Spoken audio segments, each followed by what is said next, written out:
Hello, my name is Jared March, and today we're going to take a closer look at a student who, when you first meet her, you might think she's just a quiet and reserved girl. But as we got to know her, we realized she has a passion and a very interesting story. Let's take it to her where she'll tell us all about it. Hi, my name is Hannah and I'm a fashion blogger. My best friend, when I was in middle school, her mom opened up a boutique and I just started going there all the time, and I became really fascinated with everything that had to do with it, like the business side of it, like owning a store, to the clothes. So I'm really interested in the business side, which is everything from styling to merchandising to buying. There's a whole different aspect of fashion. People just think it's designing dresses all day, but that's only one part of it. Yeah, I had been spending months sending out emails to different companies trying to get an internship because at 15, like, companies don't want to be liable for you, especially being alone in New York City for the summer. So it was really hard trying to get an internship, but then I met this woman, my mom's friend, and she was really good friends with the owner of Torn, which is who I interned with, and she sent them my blog and they hired me right away. I went to New York in July, and I was there till mid-August, mostly by myself. But my cousin stayed with me a little bit, and I was staying at my mom's boyfriend's apartment because he was traveling for the summer, and he lives in Midtown in the city, so I would take the subway every day to work. And during my internship I was running all around, like I would take the subway 12 times a day during the heat wave, during everything, so that was a lot of fun. And I got to know New York City really well because I would be going all over throughout the day. I would go uptown, downtown, midtown, everywhere, Chinatown, everywhere, because you need so many different things for a clothing line. Like, I would go to Chinatown for the buttons, and then I would go meet an advertising company uptown, and then I would go pick up fabric in the Upper East Side, so I was just everywhere. I was working on their social media applications, so Facebook, to Twitter, their own blog, so I was basically doing a lot of the business work for them. Probably December of last year, and I happened to be talking with Hannah one day because she was a former student of mine, and she mentioned this grandiose plan of getting an internship in the fashion district in New York City. And I says, well, how are you going to go about doing that?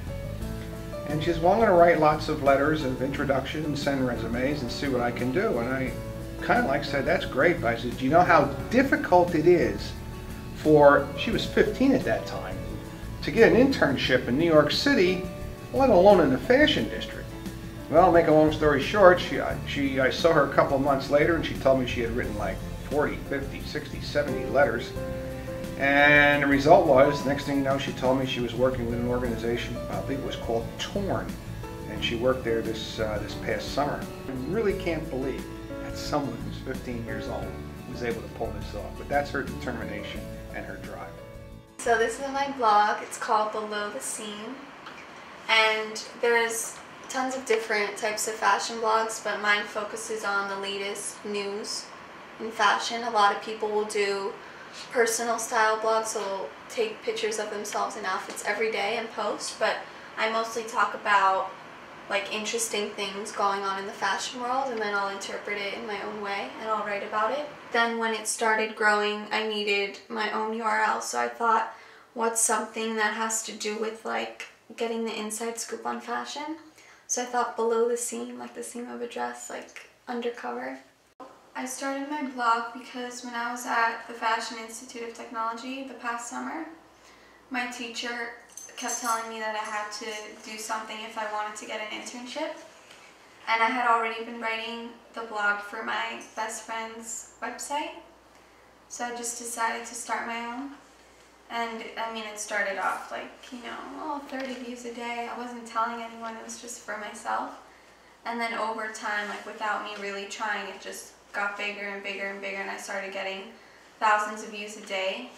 So I decided, okay, why don't I actually put work into this and focus on it, and maybe it can turn into something. I have to post something new every day because you'll just lose hundreds of viewers a day if you don't keep it going. But besides that, like, I have to email so many people every day getting, you know, products to review, and they'll send me their new collections and I have to write about them, so I'll spend a few hours every day on it. My busiest day I got about 10,000 views. In one day? In one day, yeah. But normally I'll get a couple hundred a day. I honestly, my close friends know, and that's about it, and my close family, but I don't really tell people because it's different. Like, it's not something you hear every day. Well, this past September, I got invited to Spring 2012 Fashion Week, which was a really big deal because I never thought that I would get to go to anything like that. So that was my first time in Fashion Week, and I got invitations from several designers, and I would go to their show, and in return I would write up a review about their collection that they showed. And because I was considered press, bloggers press, I would get to go backstage after the show, interview the models, interview anyone really who had anything to do with the show. So that was a lot of fun because not everyone gets to do that. And then obviously when I go to Fashion Week, I'll do reviews on all the shows. And then I just started reviewing makeup and hair. And then when I'm in New York, I'll also post photos of my outfits because that generates a lot of traffic. When you're interested in something so much, and fashion is, you know, it's my #1 hobby, I love it, then you just have to keep going, because if that's what you want, and if you're going to be happy working in that industry, whether it's film or art or music, then you have to work on it because you want to be doing something in life that you love. And I think that starting young is good because you really figure out exactly what you want, and you really get a taste of what it's like to be working in that field.